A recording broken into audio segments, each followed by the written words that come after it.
Bwana, mambo ni mengi alafu muda ni mchache. Tumeweza kuona namna ambavyo mambo yanavyozidi kupamba moto juu ya hiki ambacho kimekuwa kikiendelea katika maisha ya bibi Zuhura, na wengi wao waliweza kuzungumza vingi juu ya haya yote ambayo yamekuwa yakitokea katika maisha ya bibi Zuchu, na wengi wao waliweza kuzungumza na kusema kiukweli kuna vingi ambavyo vimeweza kutokea, na wengi wao walitamani sana kuweza kumfanya bibi Zuchu aweze kuwa na amani na furaha katika maisha yake, lakini leo hii tumeweza kuona bibi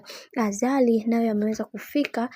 nyumbani kwa bibi Zuchu kuweza kumpongeza na kumwishi katika kila hatua ya maisha ambayo anayopiga. Mungu atakuwa sambamba naye, kwa sababu kuna mambo mengi ambayo amekuwa akiyapitia katika maisha, hivyo kwa hiki ambacho kinachoendelea ni vyema akamrudia Mungu wake kuweza kusawazisha katika kila jambo ambalo amekuwa akilikosea katika maisha yake. Zari anaelewa maana ya halisi ya kuweza kumuomba Mungu, kwa sababu hata yeye mwenyewe aliweza kupitia katika changamoto hizo, na ndio maana mara zote amekuwa akimsihi sana bibi Zuchu anatakiwa kuweza kuwa makini sana na bwana mkubwa Diamond Platnumz, kwa sababu kuna mambo mengi ambayo yameweza kutokea katikati yao, hivyo anaamini kwenye hiki ambacho kinachoendelea yeye mwenyewe ndiye mwenye maamuzi. Lakini leo hii tumeweza kuona bibi huyu ameweza kufika kwa bibi Zuchu na kumfanya aweze kuenjoy zaidi kwenye kile ambacho kilichoweza kutokea, jambo ambalo watu wengi hawakuweza kulielewa hili, kwa sababu kila mtu alijua ya kwamba Zari hataweza kufika nchini kwa sababu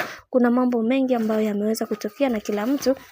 alitamani sana kuweza kulijua hili toka muda mrefu. Bwana, mambo ni mengi alafu muda ni mchache juu ya haya ambayo yamekuwa yakiendelea katika familia ya bwana mkubwa Diamond Platnumz pamoja na bibi Zuhura, lakini ndo kama hivyo Zari tayari ameshaweza kufika kuweza kuhakikisha kila kitu kinakwenda kuwa sawa kama ambavyo ilivyokuwa awali. Bwana, mambo ni mengi alafu muda ni mchache. Mimi usisahau kusubscribe, kulike, kushare pamoja na kucomment.